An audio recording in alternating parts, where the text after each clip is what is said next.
নমস্কাৰ সকলোকে আজি লক্ষী পূজাৰ শুভকামনা জ্ঞাপন কৰিছোঁ আৰু মই এতিয়া ওলাই আহিছোঁ অকণমান বজাৰলৈ কেইটামান বস্তু কিনিব লগা আছে চলি বিশেষকৈ আজি ঝাৰু কিনিবলৈ আহিছিলোঁ মই বজাৰ এয়া ঝাৰু কিনি আছোঁ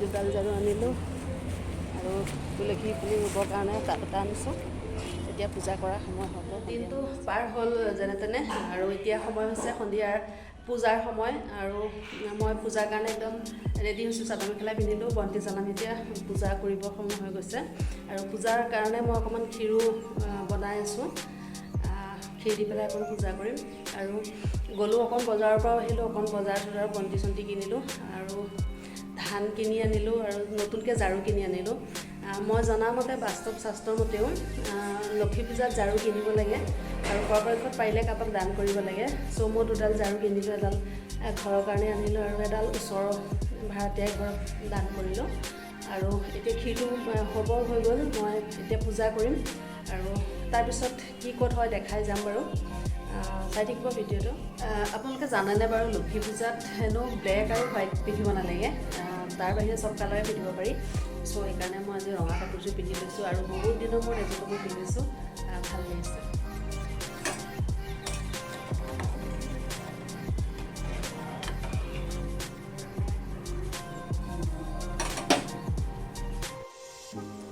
বন্তিগছ জ্বলাই আকৌ ধুনীয়াকৈ আজি প্ৰায় মাজে মাজে দিওঁ ঘৰত ধূনা দিলে খুব ভাল লাগে নহয়নে আজি ধুনীয়াকৈ ধূনা সৰহকৈ জ্বলাইছোঁ আৰু গোটেই ঘৰতে ফুৰাই দিছোঁ আৰু ধূনা লগালে মনটো কিবা এটা ভাল লাগে ধূপটো বাৰু সদায় দিয়া হয় কিন্তু মাজে মাজে ধূনাটো আমি ব্যৱহাৰ কৰিব লাগে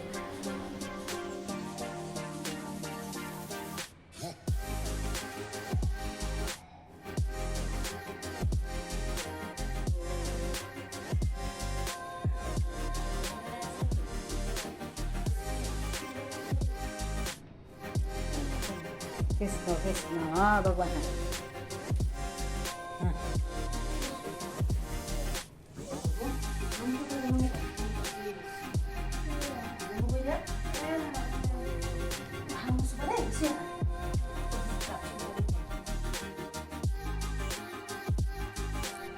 আৰু এতিয়া বাবু মাইনাৰ উৎপাত সিহঁতকো সেৱা কৰিব লাগে মই ভালকৈ সেৱাটোৱে কৰিব পৰা নাই ভাবিছিলোঁ অকণ লক্ষী চৰিত্ৰ পাঠ কৰিম আৰু সিহঁতে মোক সুবিধা দিয়া নাই তথাপিও যেনে তেনে অকণমান চেষ্টা কৰি পঢ়িব লাগিব কাৰণ আজি লক্ষী চৰিত্ৰটো পাঠ কৰা খুবেই ভাল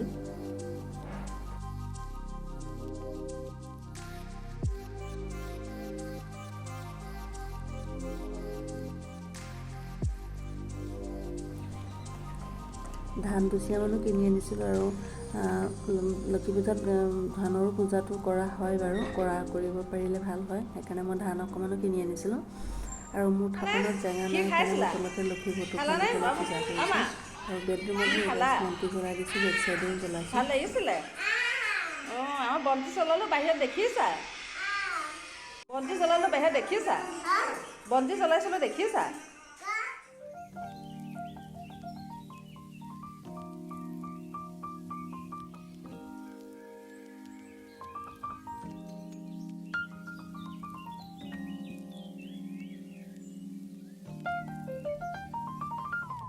পূজা কৰি হৈ গ'ল এতিয়া ক্ষীৰ অকণমান আমিও খাম আৰু বেডৰুমতো এগছ বন্তি জ্বলাই দিছোঁ আৰু আপোনালোকে লক্ষী চৰিত্ৰ অকণমান মই পাঠ কৰিলোঁ শুনিলোঁ বহুত কথা আমি জানিবলগীয়া আছে একচুৱেলি আমি লক্ষী চৰিত্ৰখন মাজে মাজে পঢ়িব লাগে বহুত নজনা কথা জানিব পাৰি চ' আজি মই শুনিলোঁ ভাল লাগিলে আৰু এতিয়া হৈ গ'ল ঝাৰুৰ লগত কেইটামান কথা সংগতি ৰাখি মই জানা কেইটামান কথা আপোনালোকক ক'ব বিচাৰিছোঁ প্ৰথম কথা হ'ল ঝাৰু আমি কেতিয়াও ধৰি লগাব নালাগে ঝাৰু লক্ষ্মী মাৰ বাহন হয় লক্ষ্মী মাৰ স্বয়ং ঝাৰুত থাকে বুলি কোৱা শুনো আৰু মান্যতা আছে তেনেকৈ গতিকে ঝাৰুক আমি সদায় পূজা কৰিব লাগে বেয়া ব্যৱহাৰ ধৰি লগোৱা বা দলি মাৰি পেলাই দিয়া তেনেকুৱা কেতিয়াও কৰিব নালাগে লক্ষ্মী মা অসন্তুষ্ট হয় আৰু ঝাৰু সদায় পেলাই আমি ছাইডত পেলাই ৰাখিব লাগে থিয় কৰি ৰাখিব নালাগে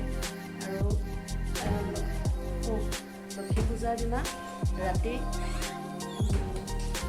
দক্ষিণমুৱা হয় ঝাৰুডাল নতুন যিডাল ঝাৰু দিলা হয় তাত দুটা তিনিটামান জিৰা এনেকৈ পেলাই তাৰ ওপৰত জাৰুডাল গোটেই ৰাতি থৈ দিব লাগে। তেতিয়া হেনো লক্ষ্মী মা সন্তুষ্ট হয়। আৰু কোনো ব্যক্তি ঘৰৰ পৰা যেতিয়া বাহিৰলৈ যায় লগে লগে আমি ঘৰত কেতিয়াও ঝাৰু লগাব নালাগে। তেতিয়াও হেনো সেই ব্যক্তিজন যি কামৰ কাৰণে যি কাৰ্যৰ কাৰণে ওলাই যায় সেই কাৰ্যতে কেতিয়াও সফল হ'ব নালাগে। গতিকে এই সৰু সুৰা কথাবিলাক আমি সঁচাকৈ মানি চলিব লাগে। তেতিয়াহে আমাৰ জীৱনটোত সুখ সমৃদ্ধি বিৰাজ কৰিব। কিন্তু আমি সময়ৰ অভাৱ ব্যস্ততাৰ কাৰণে বহুত কথা আমি ইগন'ৰ কৰি চলিব লাগে। কেতিয়াবা জনা কথাটো পাহৰি যোৱা যায়। সেই সৰু সৰু কথাবিলাক আমি চলিব পাৰিলে মানি চলিব পাৰিলে আমাৰ সুখ শান্তি আহিব আমাৰ জীৱনলৈ। যে আমি চেষ্টা কৰিব লাগে এইবিলাক মানি চলিব কাৰণে। চ' আজিৰ দিনটো বিশেষ আৰুতো ৰাতি কি নিৰামিষ খাম আৰু দিনটো ভাত খোৱা নহৈছিলে। খিচিৰি অকণমান বনাইছিলোঁ, খিচিৰি অকণমান খোৱা হ'ল। আৰু লক্ষী পূজাত সাধাৰণতে ভাতটো খোৱা নহয়েই। আৰু দিনটো ব্যস্তও আছিলোঁ, চাফ চিকুণ ঘৰ চাফা কৰা কিবাকিবি অকণ বজাৰো যাব লগা হ'ল। যিমানখিনি পাৰিলোঁ আপোনালোকক দেখাবলৈ চেষ্টা কৰিলোঁ। আৰু ৰাতি সাঁজ চাগে নিৰামিষেই হ'ব, বিশেষ আৰু তেনেকুৱা আজি নাই। চ' আজি ব্লগটো মই ইমানতে সামৰিছোঁ। পুনৰ লগ পাম আপোনালোকক নতুন এটা ভিডিঅ'ৰ মাজত। চ' আজিলৈ আহিছোঁ। পুনৰবাৰ সকলোকে মই লক্ষী পূজাৰ শুভেচ্ছা জ্ঞাপন কৰিছোঁ। সকলোৰে জীৱনলৈ সুখ সমৃদ্ধি বৃদ্ধি হওক, লক্ষী আই পদাৰ্পণ হওক তাকেই কামনা কৰিছোঁ। চ' শুভৰাত্ৰি।